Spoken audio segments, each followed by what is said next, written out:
Hey guys, come on in. I am grabbing my supplies. I'm also going live on YouTube and LinkedIn, Facebook, and Instagram. So if you guys can't hear me on one end, you will definitely be able to hear me on another. So,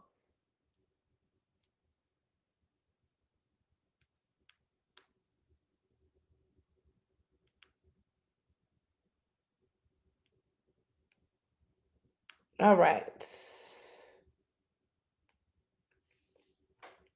All right. So we are live on Instagram. How is everybody doing on Instagram?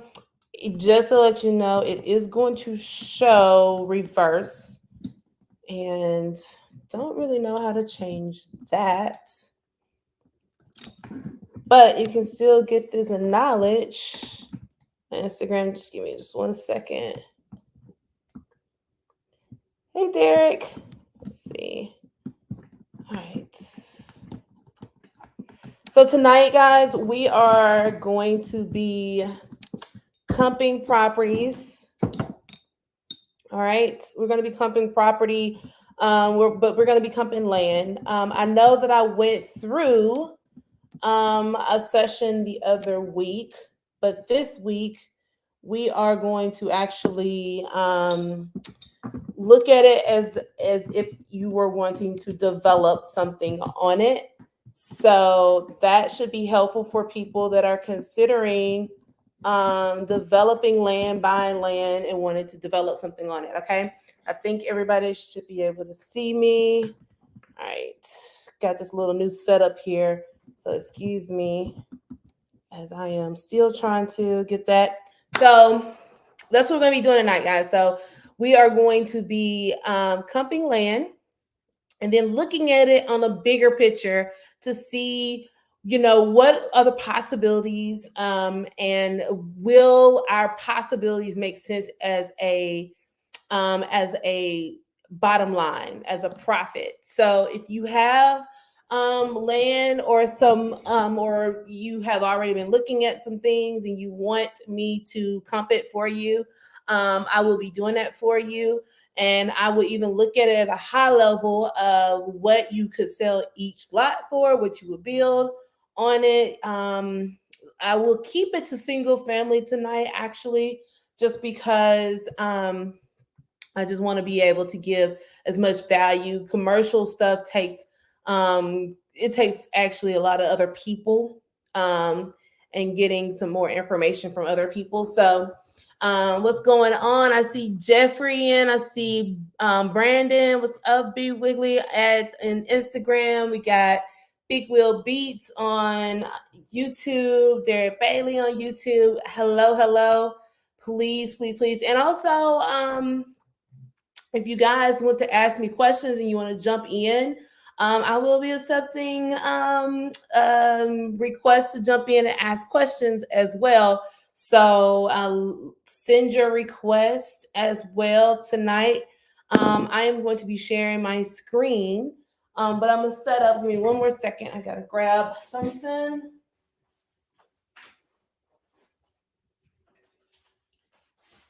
All right. So tonight we're going to be comping land and looking at it on a high level of what it would be if you wanted to develop land.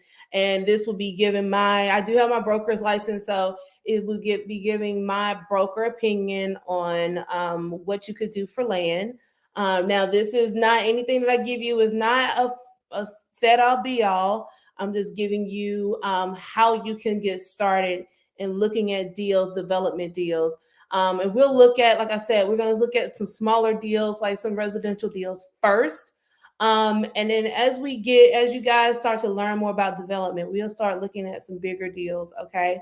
But we're going to get started. So if you're on YouTube, or if you're on YouTube, Facebook, and LinkedIn, you'll be able to see my screen. On Instagram, you can go over. You can still look at me on Instagram, but you can go over to YouTube and Facebook or LinkedIn to see the screen. But I just don't know how to get my screen up there on Instagram. So let me know if you guys have any questions. All right. Also, I'm going to let me go ahead. Request to join if you have questions. Right? Post that there. Paste. All right. Post. And then we will pin it. Right? Pin. All right, guys, let's get going. So, again, for people that are just coming in, again, we are going to be comping land and we're going to be looking at it on a high level for development purposes so that you can start to get comfortable and understanding how we look at land deals and how they can be used. Okay, so that is what we're going to be doing tonight.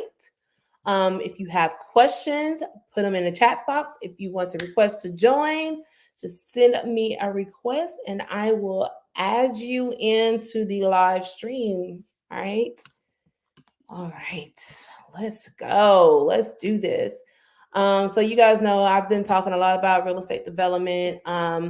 With the change in the market, there's going to be a lot of opportunity because not only is there a change in the market right now, there is the biggest transfer of wealth in the market right now.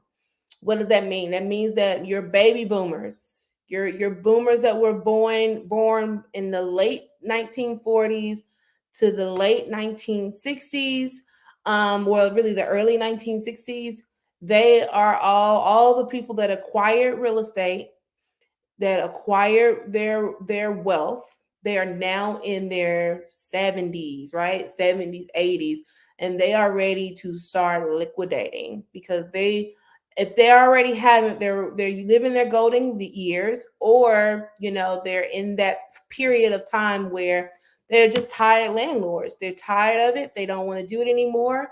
They may have some health issues, whatever the case may be. So this is the time when you're going to start seeing some of the biggest investments and biggest opportunities to be available to you. And it's coming at a time when the market is in a turn. So it's really important that you educate yourself on how you can get in on some of these deals and acquire some of these properties, whether it's land deals, whether it's rental properties. It's really important that you educate yourself, because 15 years from now, when everyone else has gobbled up everything, you're going to be looking back, kind of back like we were back in 2010, 2009, wishing that we had the asset, the liquid capital, and the ability to buy properties that were literally pennies on a dollar, literally getting handed to us. So we don't want that opportunity to pass by again. So with that said, again, I am going to go through a deal. So I'm going to go through a deal. Now, this deal actually, I'm not going to share the details of it, like the specifics of it, because we are in the middle of waiting for an acceptance of the offer. But I will go through the deal and the numbers so that you guys can ask me questions about it and get an understanding of how I came up with the valuation. All right, so let me share my screen.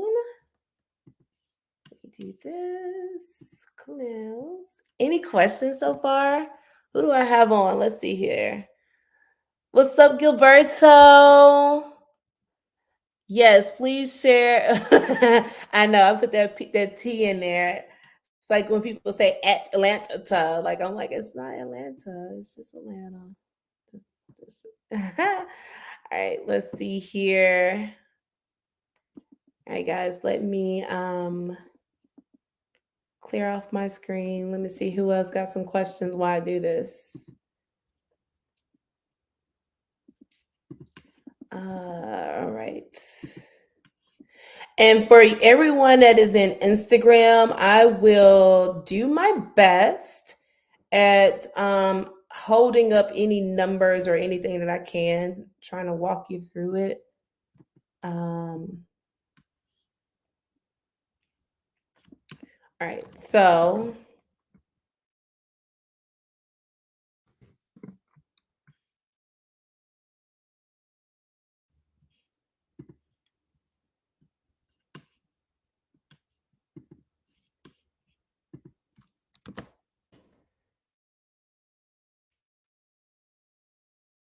all right. We're just gonna keep it super simple.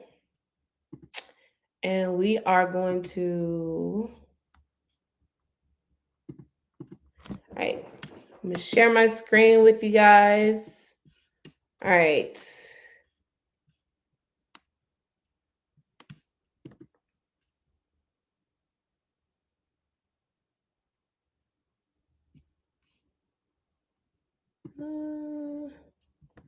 Hold on, saying that y'all don't have permission to see my screen. Let me get it together. No questions so far? Yes, thank you, Gilberto. Let's get me to 10 viewers. Let's go.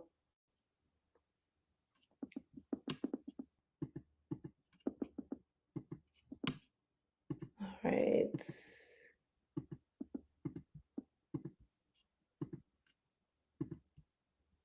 All right, let's see here. Let me go. I'm trying to open up.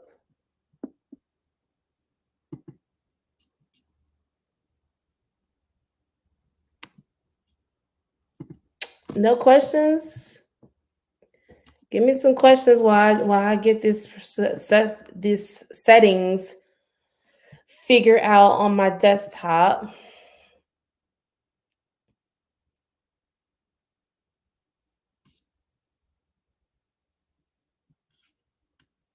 Let's see.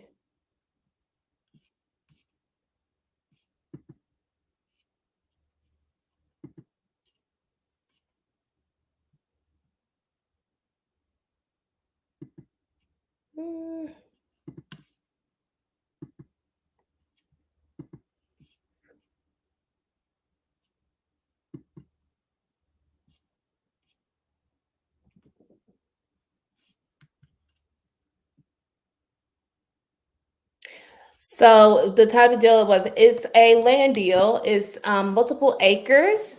So this land was actually used as a winery before. So it's a really beautiful piece of property. It was used as a winery, but it's in a location where it can be zoned as a residential, or it can be zoned as commercial. Right now, it's still zoned as commercial. Obviously, it was used. It's no longer being used as a winery. It still has a clubhouse on it, but it can be rezoned as residential, which I think would make more sense because this property is an air property. So I'm talking directly with the owners. They have it in an LLC, and it's been in their family for over 40 years. And obviously, since then, there has been development around it. And so, as a winery, it's more commercial buildings around it. So it kind of makes more sense to be in a residential area.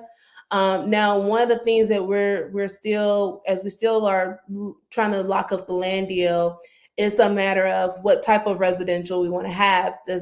We're still looking at the numbers for that market to see, does it make sense for single family housing? Does it make sense for like duplexes, fourplexes, or does it make sense for a commercial residential area? And it's 92 acres, so you can do a lot with that land. So you can subdivide it and syndicate it to other developers if you don't want to. If we're not going to develop it, but if we sell it to, we either sell it to one developer or multiple developers that will subdivide it and then syndicate it to sell to different builders. So that is pretty much the game plan on that.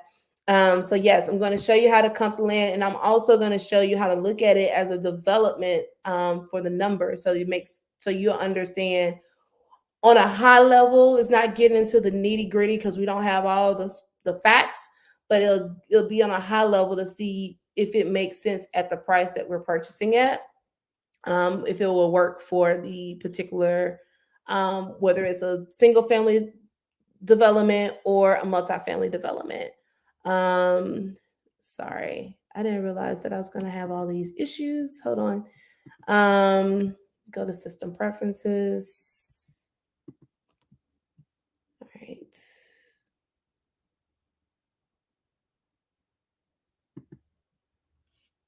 All right. Unlock. There we go. All right. I think I just did it. Let me make sure. All right.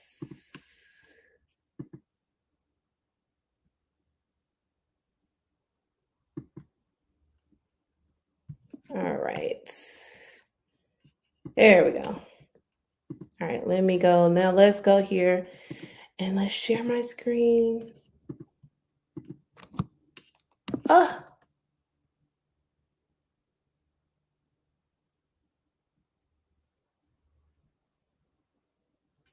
Oh gosh, hold on. Let me.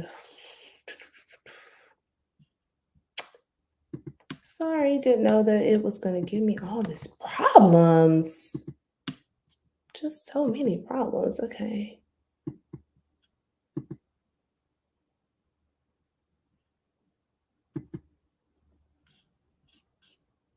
All right.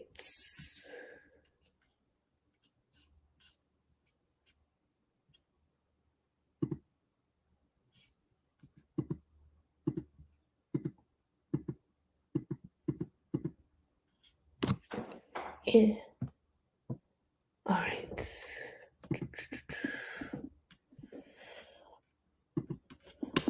Let's see here if it will.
All right. Hmm.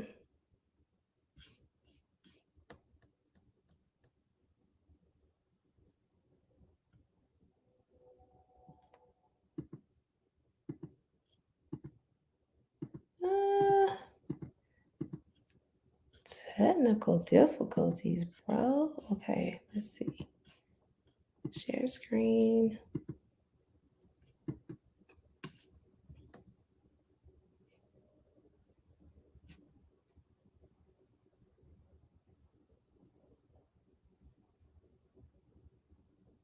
Okay, you know what? We're gonna go back to the old school way.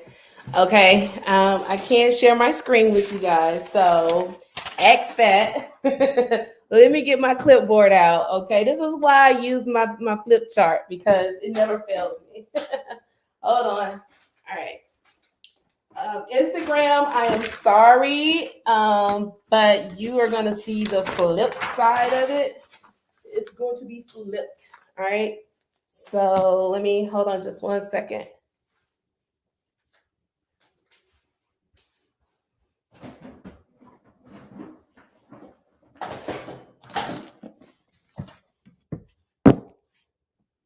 This is not, I don't have the best lift. I should have been in my kitchen.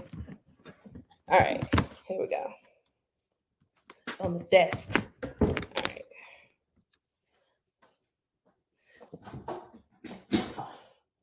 All right, here we go. All right, so can y'all see? Everybody good? Say you're good if you're good.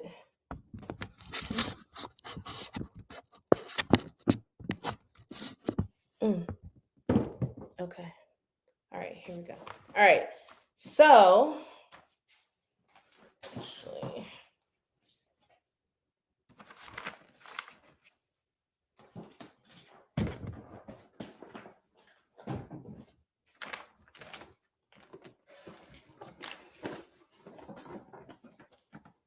there we go.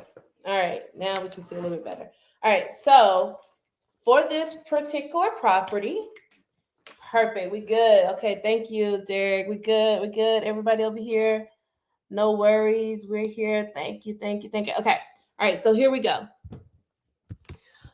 On here, on this particular deal, this is the details.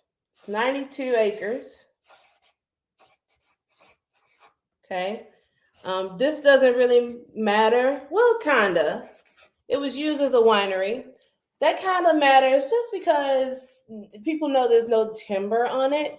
Whenever there is a lot of timber, it can be lucrative, especially if you're in an area that needs a lot of like lumber, but it costs a lot to clear off timber. So having it already cleared is half the battle when you're developing land. So that actually helps with the coming up with the numbers and what we should pay for it, because it's kind of like a renovation cost. Like that's one less thing you have to do to prepare the land for development. All right, 92 acres.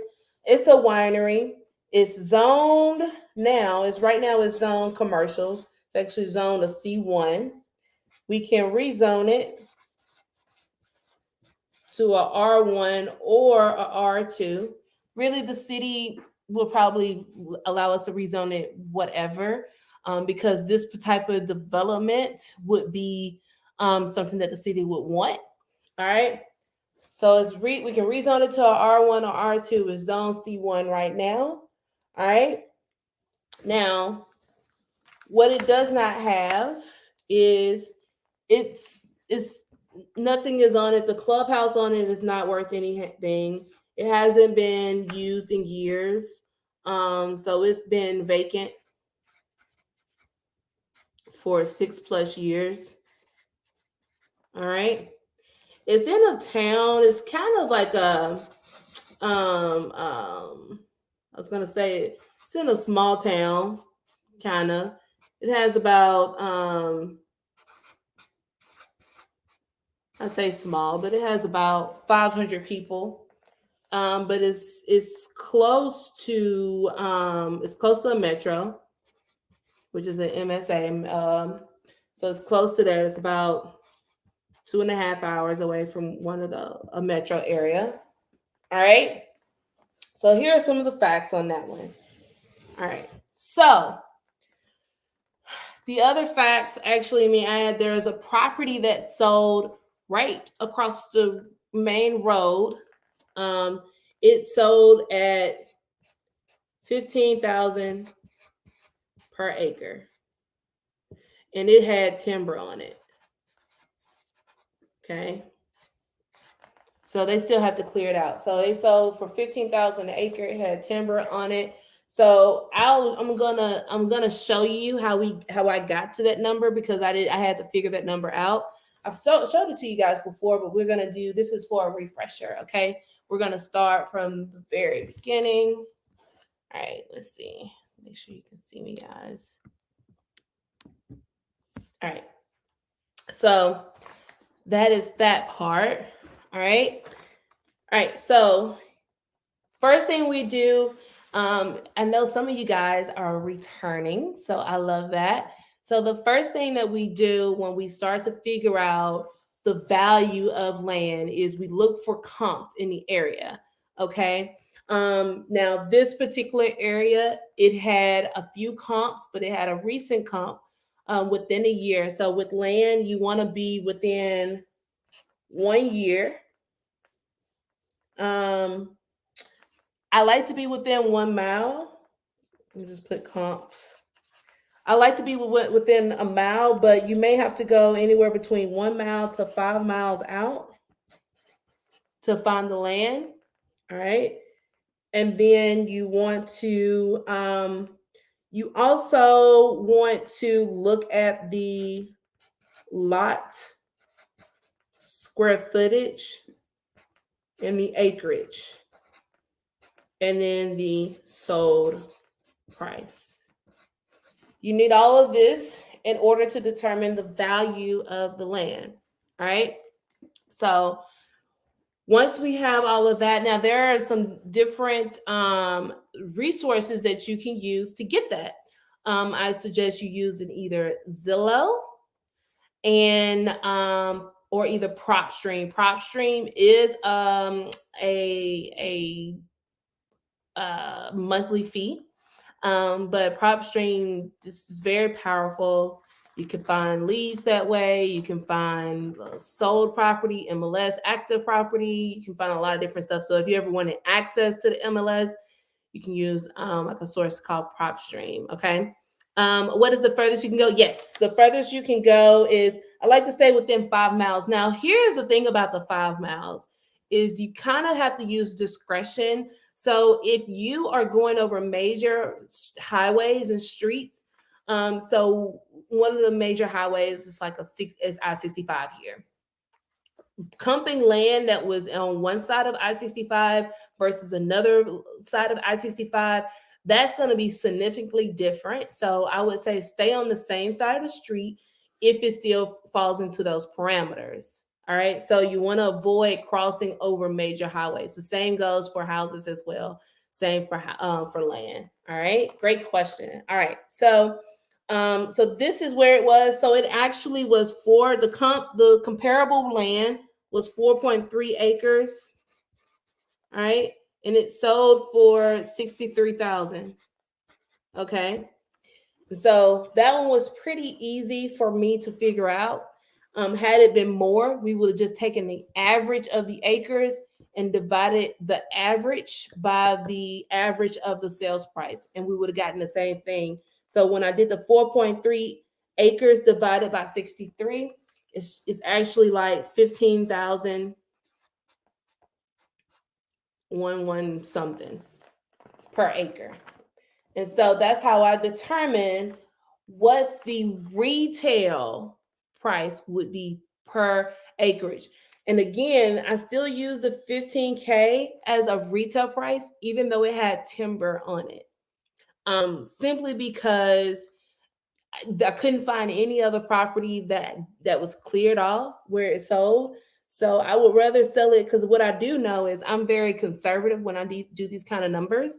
And what I do know is it's probably actually worth a little bit more, but I like to stay conservatively. And since we're working directly with the owners, we have the ability to work through negotiations. I am a broker, but I will say I love my other intelligent realtors and real estate agents. But when you're working with some real estate agents, a lot of them just don't understand the art of negotiation and deal structuring. So it can be very difficult sometimes when you're not dealing with directly with the owner or seller, because you have to go through the gatekeeper.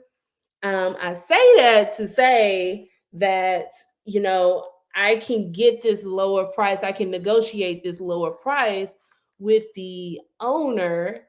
I can use this as basically a comparable with the owner as a lower price, because usually the owners are more receptive to working out a deal versus a realtor or a broker that their main focus is trying to get you the highest and best, even if that meant, losing some potential buyers. So I say all that to just give you a reason why I always go with the most conservative number. So That is our comparable properties. 4.3 acres for 63 is 15.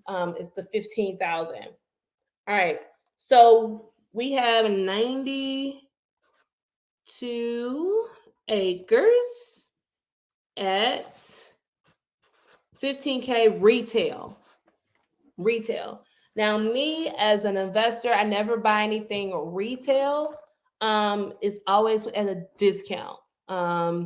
So I think I told you guys before, we use a 25% discount. Well, really, it's a 75% discount on any property that we're dealing with the investors. The only time we pay full price for anything is if we are able to get it on a creative finance. And we'll talk a lot about that here in a little bit. All right. So, where? I feel like I need my calculator. All right. So, we're at 92 acres at 15K. Can someone drop in the comments what that is? Drop in the comments 92 times 15K. What we got? What we got? Yeah, they do want the biggest checks for themselves.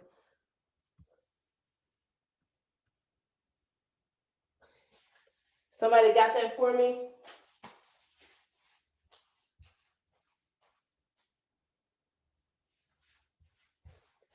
Drop it in the comments. Where are we at? Yep, 1.3. Yep. So 1.38 million is the value of this property at retail. Thank you, Gilberto. So that is where we are. So 92 acres at 15K value. Now, I said I only like to pay discounts on it. So we're going to get a huge discount. However, this is the thing though. The owner had a set price for it. Sheesh, I'm having a lot of difficulties today. So good. So the owner wants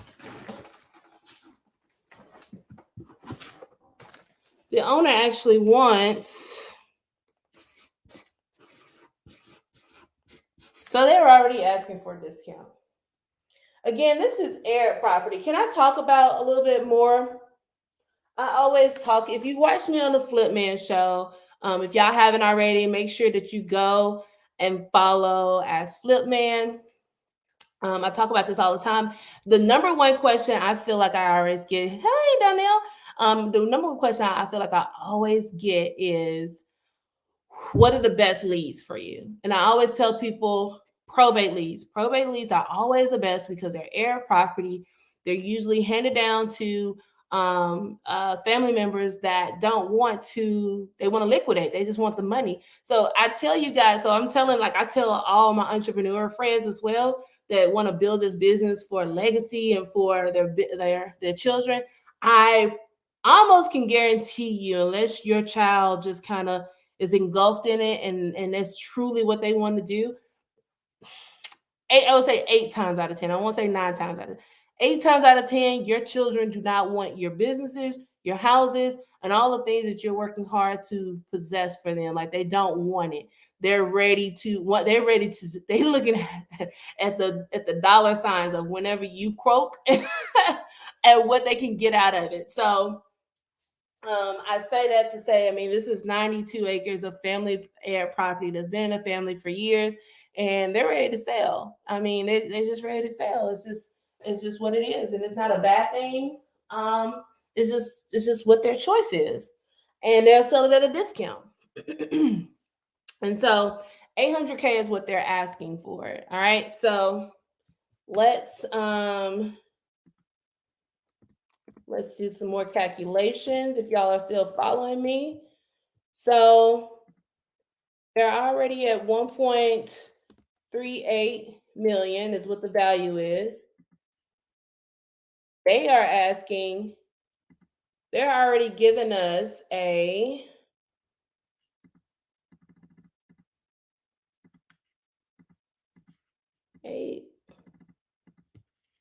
They're already giving us about a 57, but that's at 57%. But we don't want 57%, right? I want it to be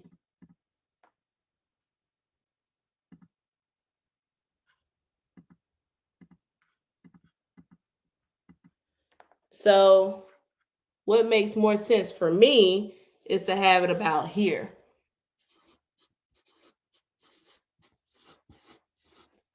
All right. And honestly, it'll have to be even cheaper than that because we have to look at the current conditions of the market. Who keeps track of the interest rates in the Federal Reserve rates right now? I have like a little tracker on my phone that tracks that and sends me updates whenever they are changing. And on Fridays is usually when it's confirmed. And I have like the email alerts. But I just got a message that says that rates are about to go up another 0.75%. So I've been saying that interest rates for housing. If anybody's talked to me, I thought it was going to hit harder in June, but it hit mostly in July.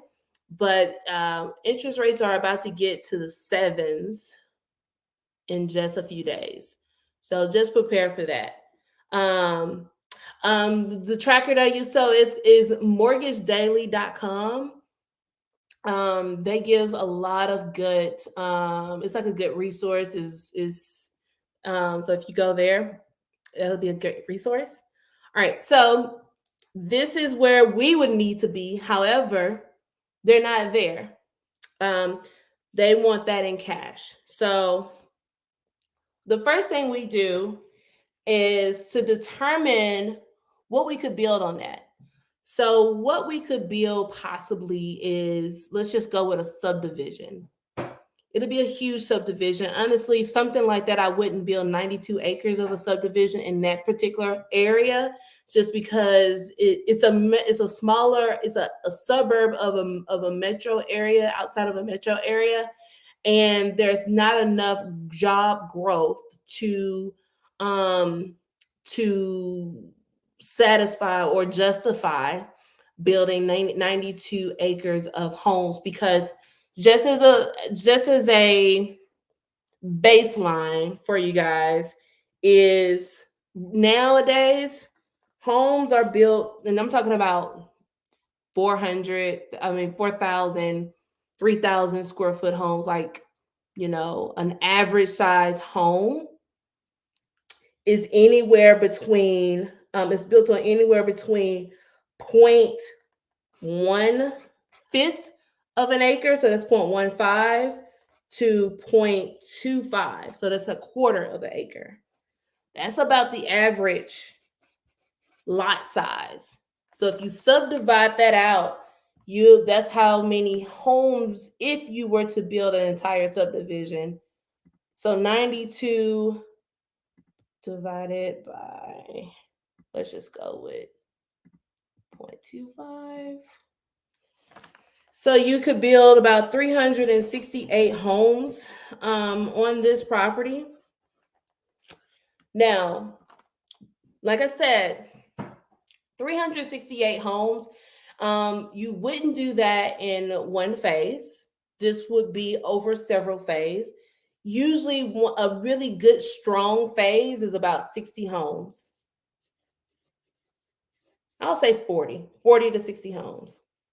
It's according to how big, what your products are looking like. So you may have homes that are a little bit smaller than the 3,000. You may be building like 1,900 to 2,000 homes that will take a little, and all of them may be 2 stories. 2-story homes don't take as long as a 1-story house to build. I know it's crazy, just because 1-story homes are wider and it costs more and it's more concrete.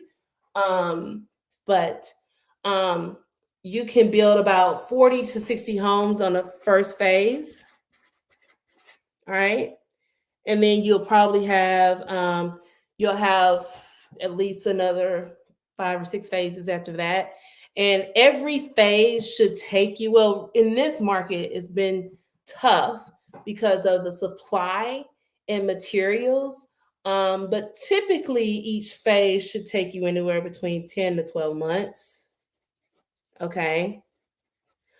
That's why now, as you sell to developers, you're seeing multiple builders because that's with one builder, but another builder can come in and build another on another portion, and they all have what they call covenants and restrictions, so that the community still flows and feels as if it's one unit, but it's just different builders inside of that community. Does that make sense?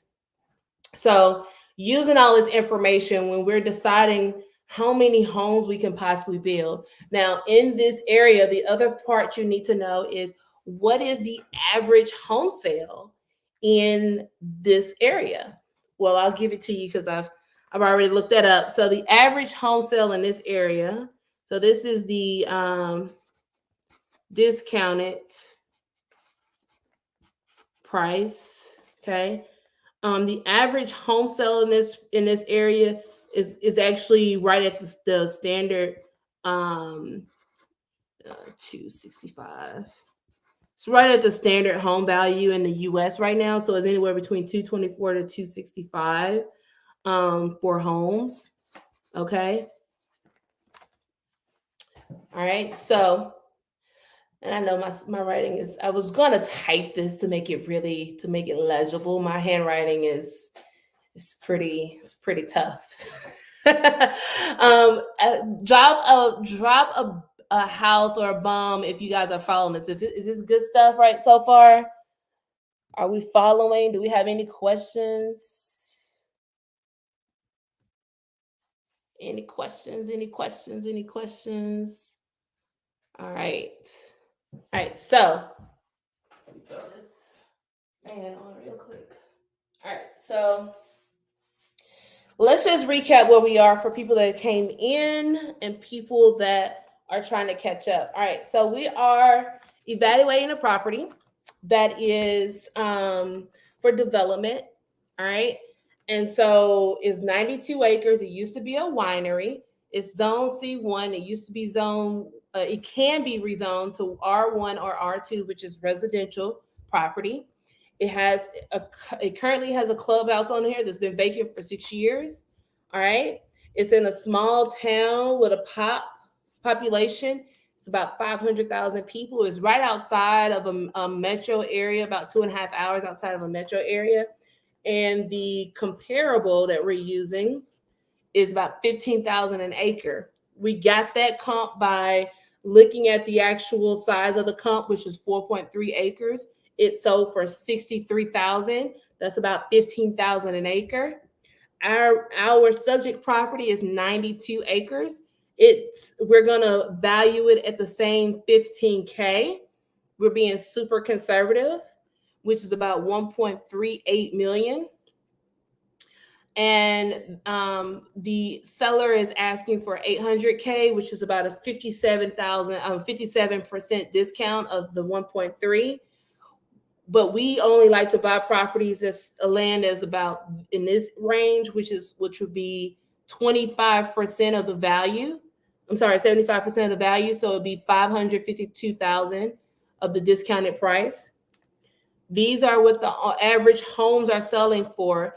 And these homes, just to let you know also that this is what a new build home would sell for. So not the average home. I only look at new builds when I'm looking at this. So that are trending up. Now, we can't factor in appreciation. Like, one of the things that people were doing, the reason why stuff got crazy out of hand is because we can factor in appreciation because things were appreciating so fast because interest rates were so low in 2020 and 2021. We can't factor in that rate of appreciation anymore. I mean, you'll be lucky to get 2% appreciation in a year right now, whereas we were having 7, 8, 9% appreciation every 9 months, every 7 months. So that's the average home price of the homes. Now, it could appreciate in that area, but spending has slowed down a lot right now. There's a lot of buyers that exit the market. Over here, we talked about what we use to comp a property. So over here, you want to go 1 year out of the last sold. Okay. And then you're going to go 1 to 5 miles outside of the subject property. You want to, I should probably put a line there. All right. So that's what you're going to use to comp the property. Now, when we're looking at what we can build, we said that the average home is built on a 0.15 to 0.25 acres. All right. And then that equates, using the 92 acres as a subject, that equates to about 368 homes. And then we're looking at it by phases. So every phase will be about 40 to 60 homes, usually is about what a builder can build in one phase. That takes about 10 to 12 months. All right. So we're all caught up on how a builder looks at, how a developer looks at all of this. All right, I'm gonna flip the chart since we're getting low. Am I still trying to negotiate? I'm about to get to that. So I'm not trying to negotiate to that price, because I'm actually going to want it lower. I actually sent over, cash is super expensive, and it's so easy to have that talk track right now with sellers. Now, whether they have accepted it, is a lot easier to have the talk track, because everybody is confirming that, cash is super expensive right now. So if I'm going to spend cash, and if investors are going to spend cash right now, it has to be a spanking good deal. It has to be, what would I say, Gilberto, penties on the on the dollar. It has to be cheap, because a development deal, although I still say develop land, buy land, it's gonna take you longer than it took builders in 2019 to develop that land and sell it, because you have not only still have supply chain issues that are still going on right now, you also now have increasing interest rates. So there's not buyers that are knocking down your door anymore. I mean, builders are actually having to market property, and they're um, actually having to sell property. They're not just a cash register anymore. Hey, Jesus. So, so yes, I'm always going to negotiate. If they ever want, anybody wants cash, if anybody is buying off market properties right now, and you were going off of the 70% rule, I strongly suggest you drop that to 50%. Because that's just where, unless you're in like California, um, like really California, trying to think of another state that's like always appreciating. Unless you're in California, you can still go by 70% rule. Um, that market is just still kind of going crazy right now, in a good way, but it's just really expensive to enter in. I mean, it's very expensive to enter in, but everything else, I would say, drop it to the 50% rule on houses. So, and so that goes for land. So the way that we are structuring this deal is we're saying, okay, we can build 368 homes, and that's just a roundabout homes on this land at, I'm just going to say conservative, 240K, all right, per house. All right.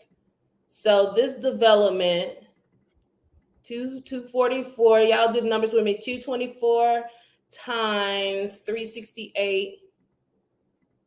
All right.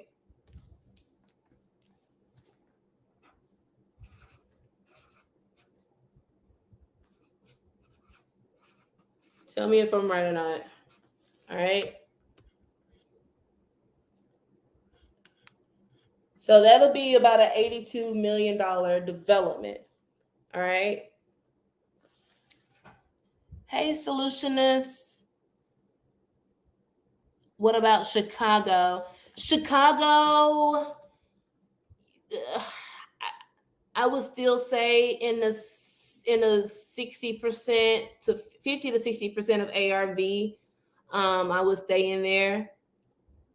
I know. I wish I can flip my camera around, but on YouTube, on Instagram, it's tough. Like I can't. I have to flip my phone around, and then I couldn't see y'all. I couldn't see your comments if I did that. So I gotta find another. I gotta probably get another camera that will allow me to see a flip screen or some type of attachment or something. So we're looking at a potential $82 million development.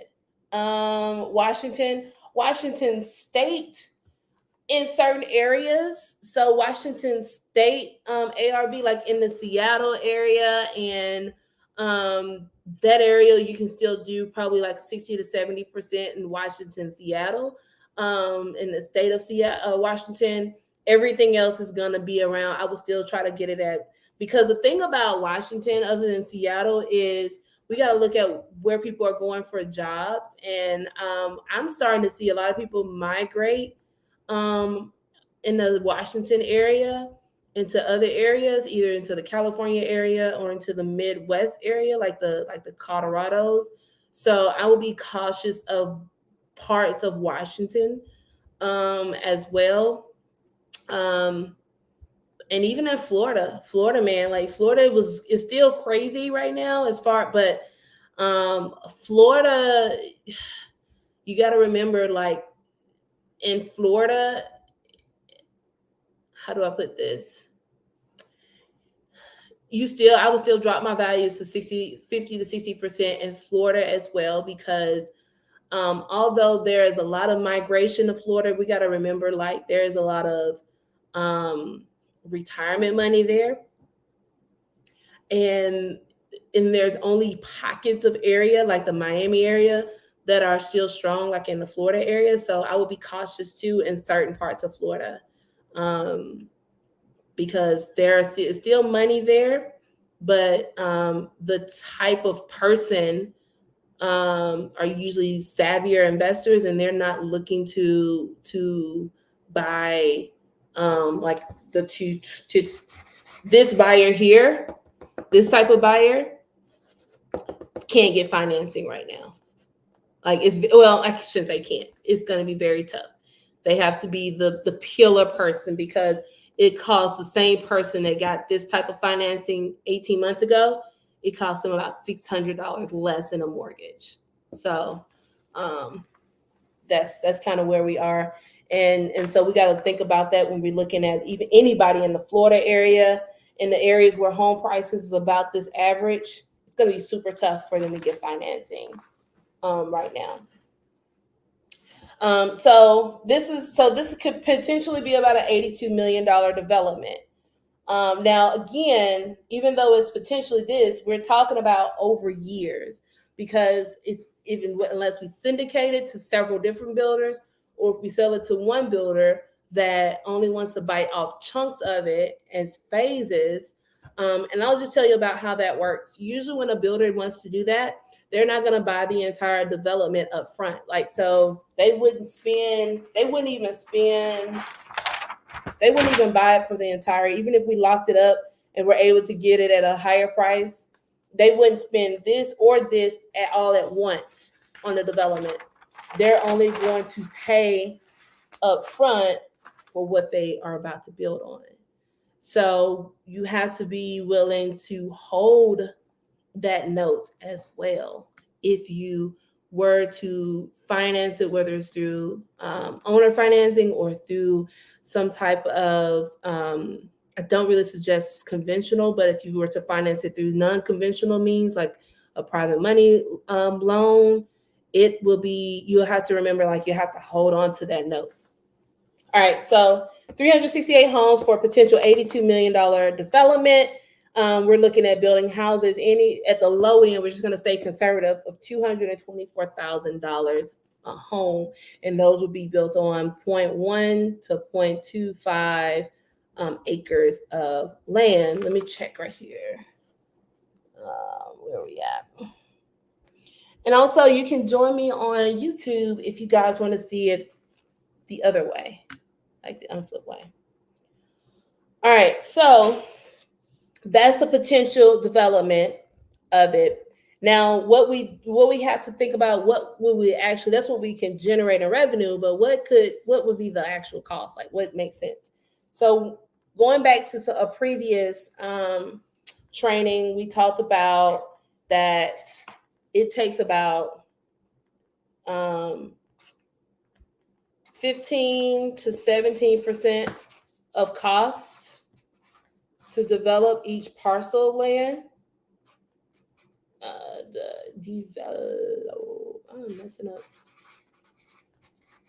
All right, to develop each parcel of land. So it's going to take about 15 to 17% of cost. All right, and then you still have to build houses. Right now, I'm going to increase it to $100 per square feet.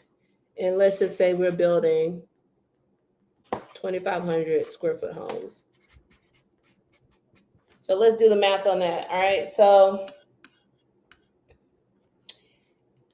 let's first look at the parcels. So if we were to get the parcels of land for $52,000 divided by 368, which is the amount of homes we're thinking. Oh, no. No. I'm going wrong. So do the math for me. If we are at, let me do this.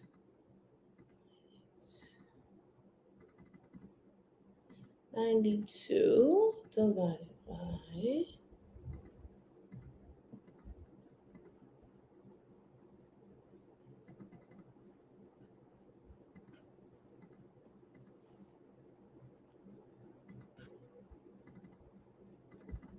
552 I was right. 552 divided by 368. All right, so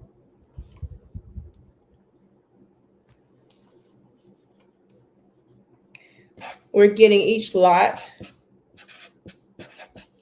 for 15.2 times. Let's just say 50. Let's just round it up to 1,500 is what we're getting. Is the cost of each lot. Cost per lot at 0.25 acres. All right.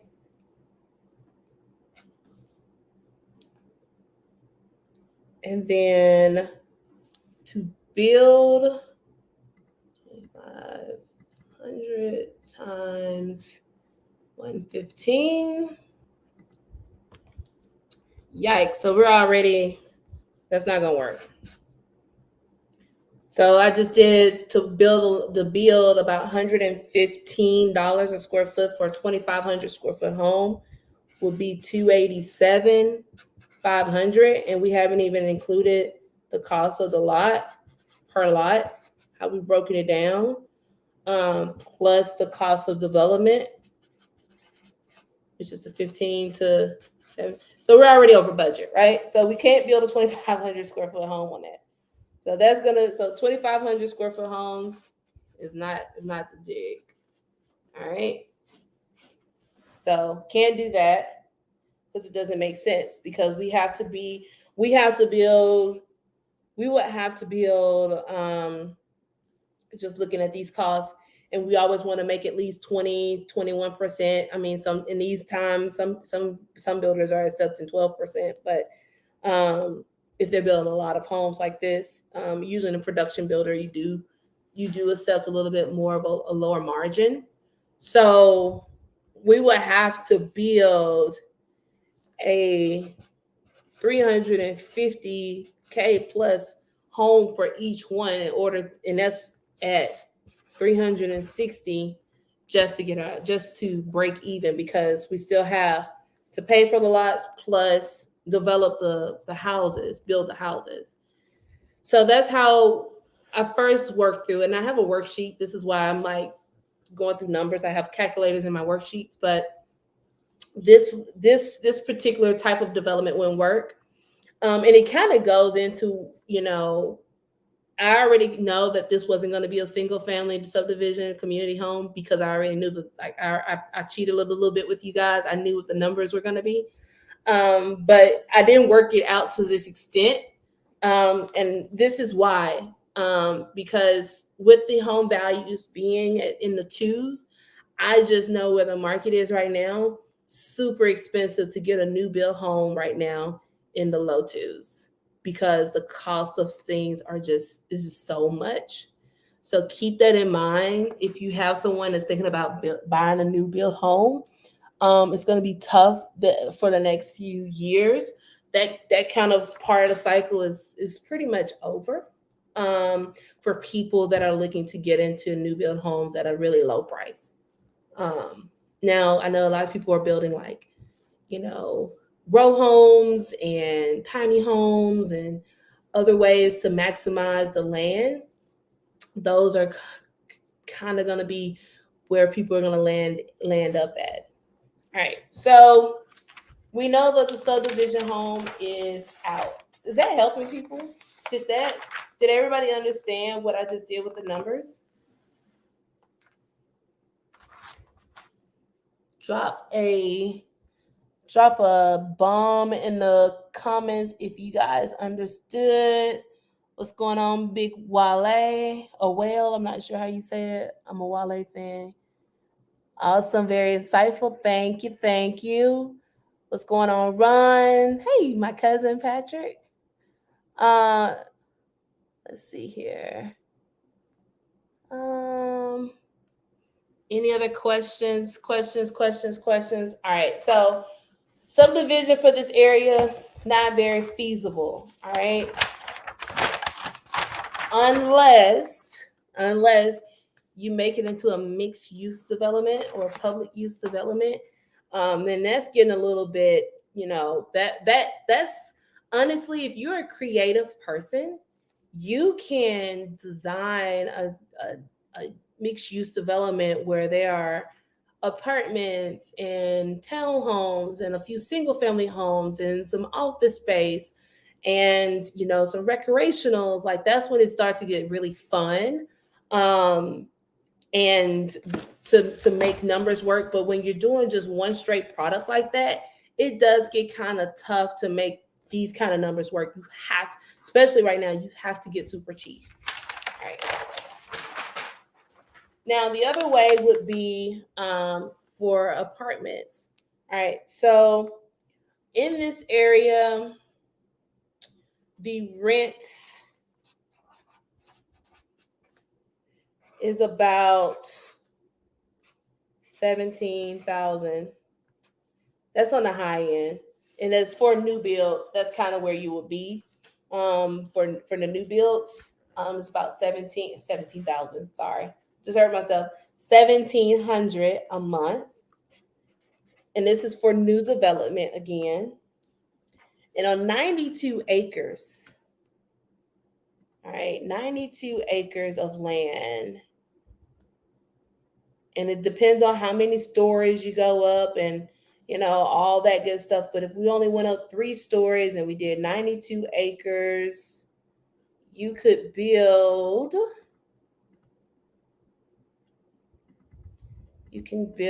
about, I'm on my computer using my calculator. You can build about 1,500 apartments. So what I did there is, usually apartment buildings, like the entire unit building is about 12,000 square feet, and do that by 2.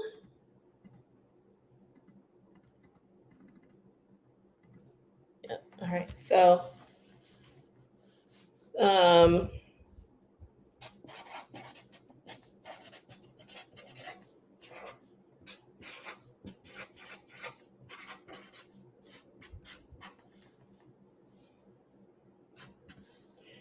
and so each building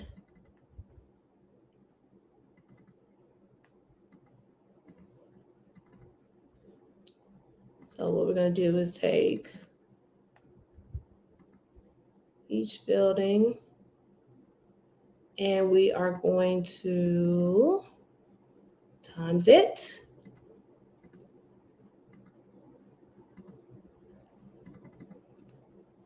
I'm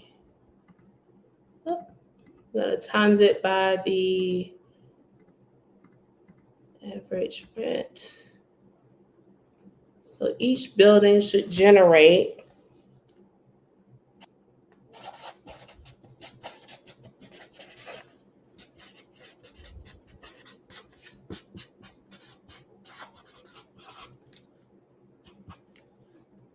I'm gonna put approximate because I need my calculator. I need my Excel sheet calculators. But each building rental income should approximately hit about 75K per month.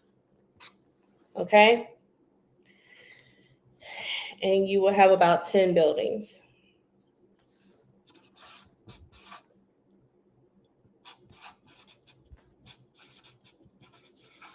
So that changes the discussion because now you go from a one and done of 82 million over phases to a 75K at 10 buildings per month per year as passive income.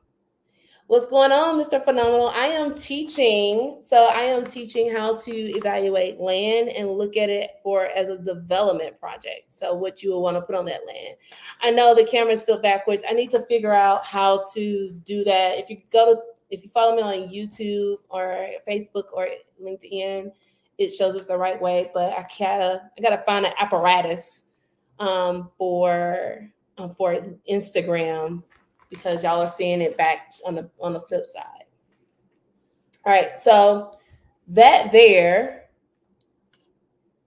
we go. Put 75K times 10 times 12. So you're looking at now. Here's the thing about lose a zero. 9 million a year in passive income. Now, here's the thing about apartment buildings as well is they don't all get rented out the first year. And honestly, they don't all get built the first year. So you may only get, a quarter or 75% of the buildings built out. So I'm using this as like a rough estimate of what it would start to generate once it is completely built and completely occupied. But that would be, and this is per year, 9 million. This is income.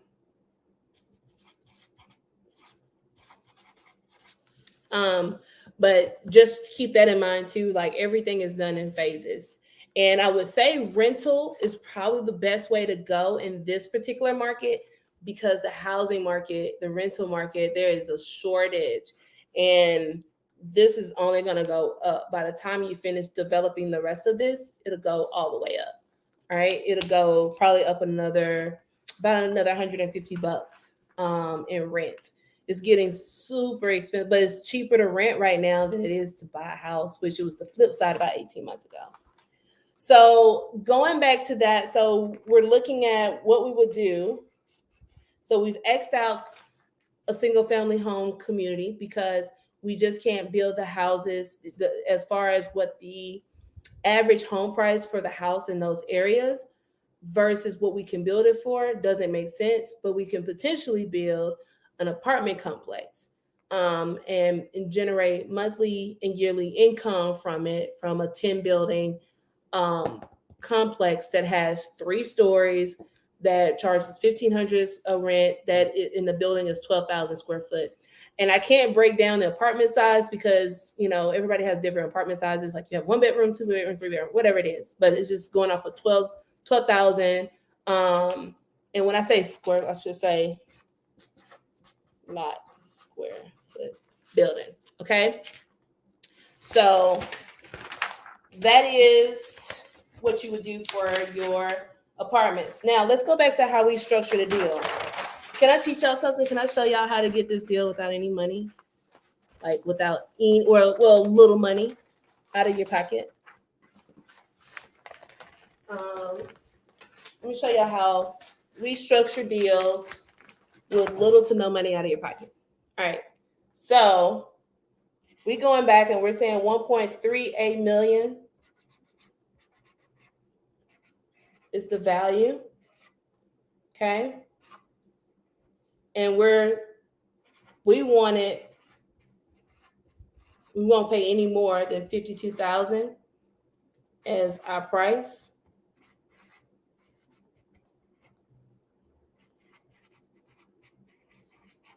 All right. The owner wants 800.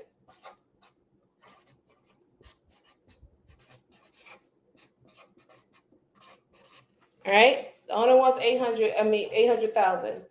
All right. So we say, okay, Mr. Owner, we can't do that. We can't give you 800,000 in cash for the property.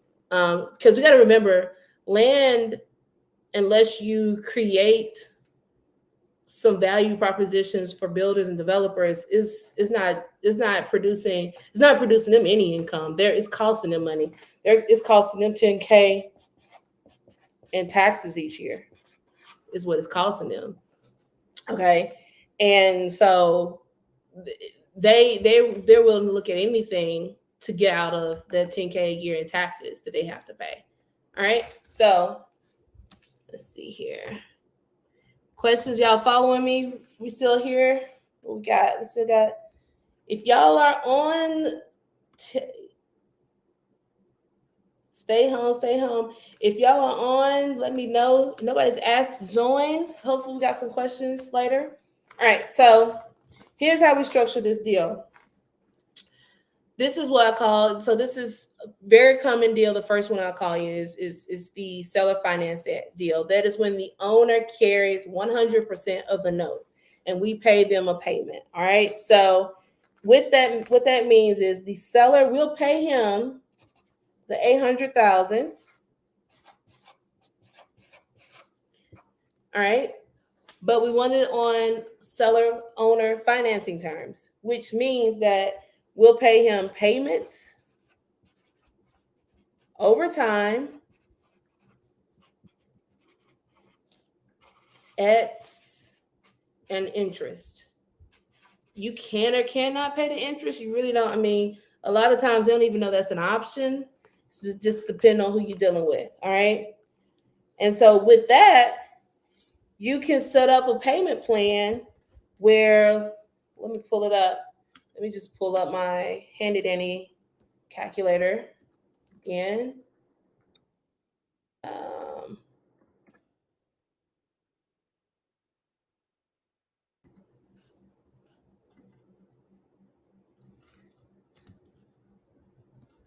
Let me do. So where we would say, let's just say we pay. Let me do this. That's just why I'm putting in jotting these numbers in.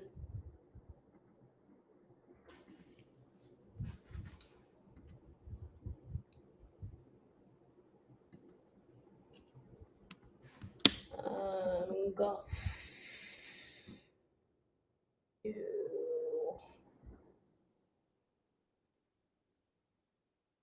All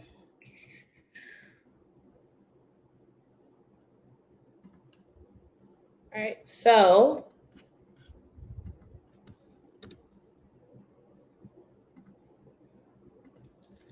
as a seller finance at 100%, we would negotiate nothing down. Now, these is all part of negotiation. You can do this with a house as well, too, guys. Just to let y'all know, you can do this with land. You can do this with a house. You can do this with a car. Like this is things that have been going on for years. Like you can do this with house, car, land, a business if you want to buy a business, and you don't want to pay cash. I suggest you guys use some creative financing. All right. So what you would do is, if he wanted a purchase price of 800,000, you can discuss what your interest rate are. We just say 3% interest rate, which is still a good interest rate. We'll do it over 30 years over time. All right. And with the payments of being 800. So that's 360 payments at 3%. Now we always add in, because now I love to do a 30-year carry. No matter what, though, I'm always going to structure my payments to be a 30-year carry, whether they're interest only payments or principal and interest payments. But you can do a balloon.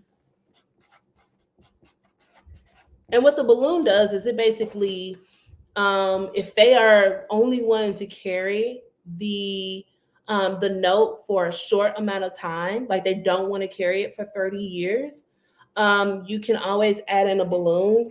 And I always suggest anywhere between 3 to 5 years. If it's a big development plan, I suggest anywhere between 5 to 10 years. All right. And what that does as a developer, it gives you the opportunity to start the development project, to get going, to save some of your capital that you would have to pay in order to put down on loans, save some of that to put into the actual construction and development of it.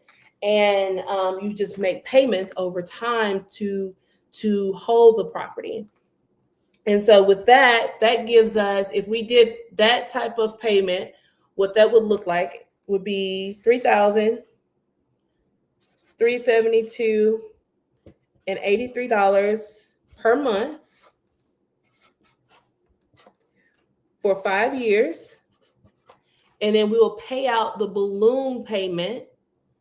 The rest of it, we'll do the balloon payment of $748,353.37 at the balloon payment.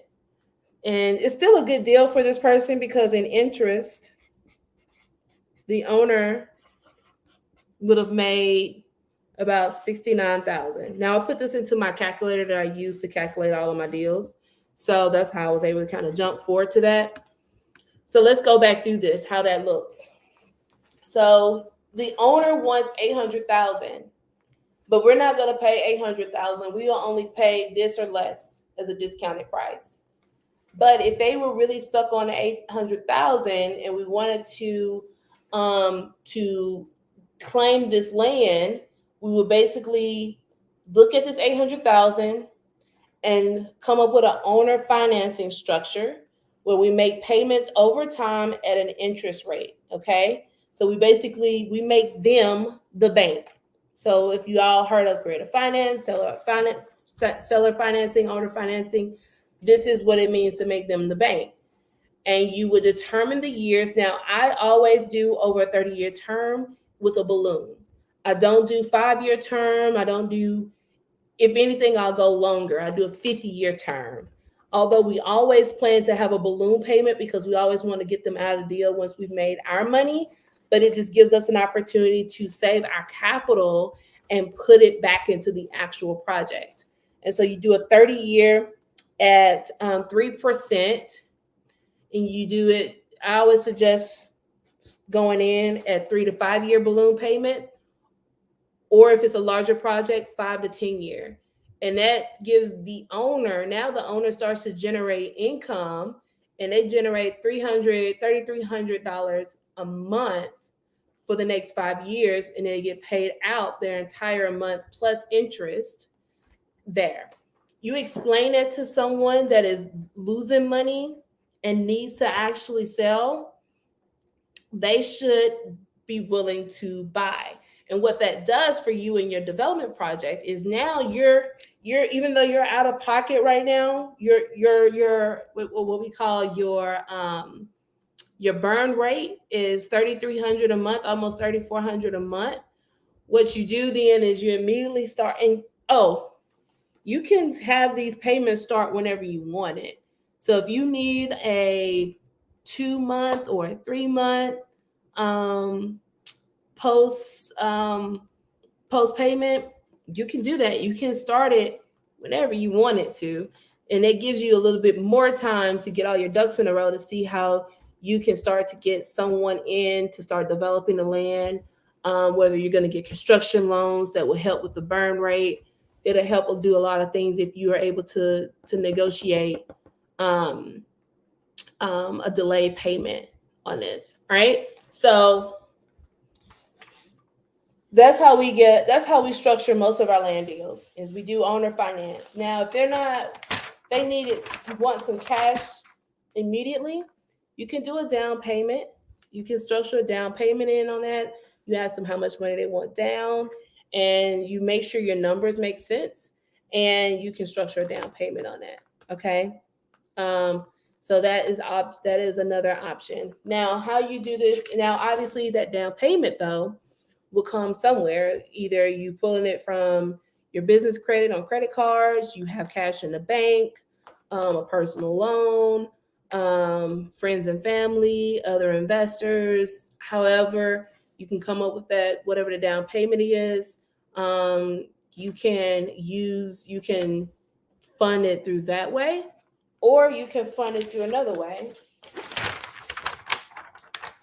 which you could basically what you would do is you would get a loan in the second position, and so you would have the lender um, be on first position and the owner be in second position, and you have two mortgages on that piece of land where one takes care of the down payment and the other takes care of the actual mortgage of the property.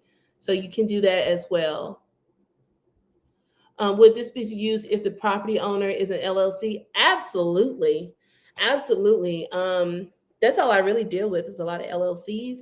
Um, Talking to people that own property in their LLCs, this conversation is a lot easier because a lot of the times they've heard it before, and so they already most of the people I talk to, they're willing. Like I've heard when I talk to other investors that own LLCs, and I tell them I can't do cash, but I can do owner financing. A lot of the times they tell me I love being a bank. They just say they love being a bank, and that's because that's essentially what you're creating. You're structuring a deal where you're the bank. And so let me just take this out, talk to you guys real quick. So I wanted to do this because I see a lot of people that are afraid to get into these development deals, and even the largest development deals are structured creatively.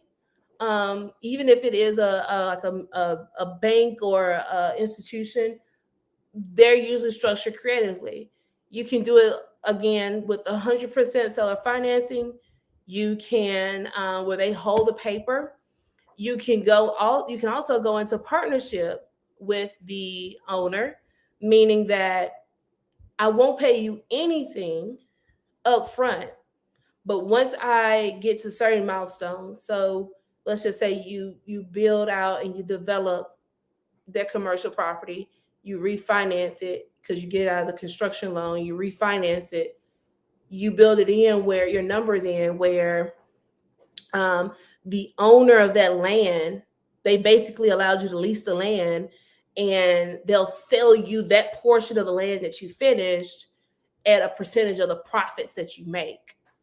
That's how a lot of deals are done actually on a bigger scale, is they just sell them a portion, like they go into partnership and they give them a portion of the profits that they made on that particular development, and then they go out and develop another piece of land. They do the same. That's another way that you can just, if you just go and bank land and go find people to develop on your land and then just tell them I want to be a part of the deal. That is another way that you can make money in real estate.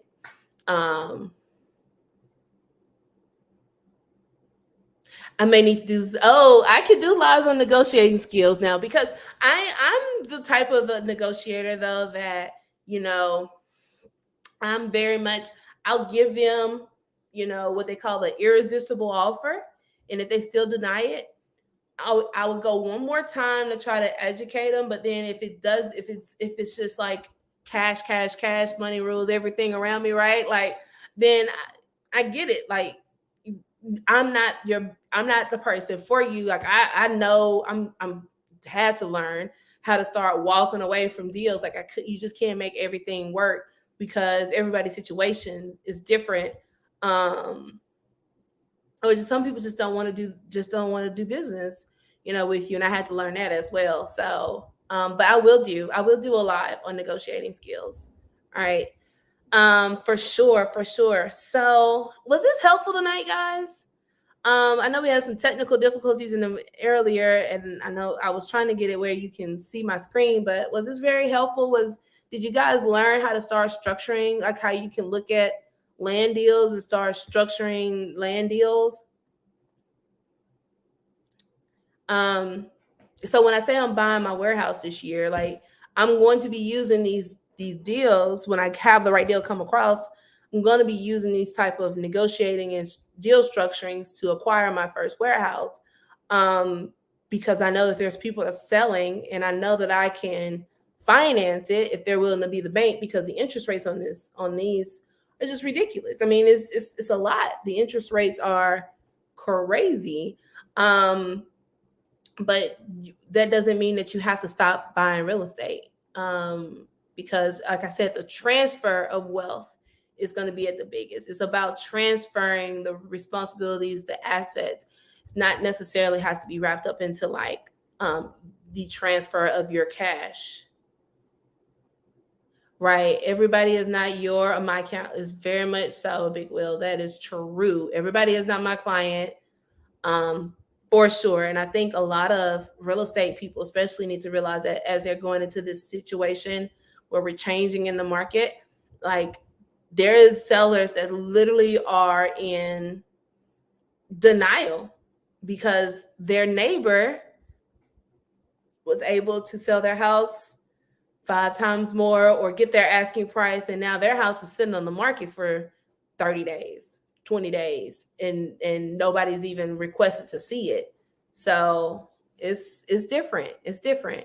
So I would say use these strategies. I use them for real estate development deals, but you can use them to acquire houses. You can use them to, get your first rental property, get your first big project, whatever it is, get your first car. Like, find somebody that's about to lose their car and negotiate to take over payments for them. You can do that for a lot of different things. So, I'm glad you guys jumped on. I'm going to be having a masterclass tomorrow night. We're going to just be breaking down a couple of different ways that I was able to generate 8 figures in real estate in less than a year. So it's free. So you guys should jump on. The link is in my bio, or you can text 8 figures, and that's the number 8, not the word 8, but the number 8 figures to my cell phone, which is 205-245-8774. I think this is 87. It's my text number that I use. But all the information is in my bio, and the flyer is in my bio as well. So let me know if this was helpful, and I'll start doing more lives because I like talking about real estate. All right, guys, have a great night. I am about to go and get ready for bed. Talk to you soon.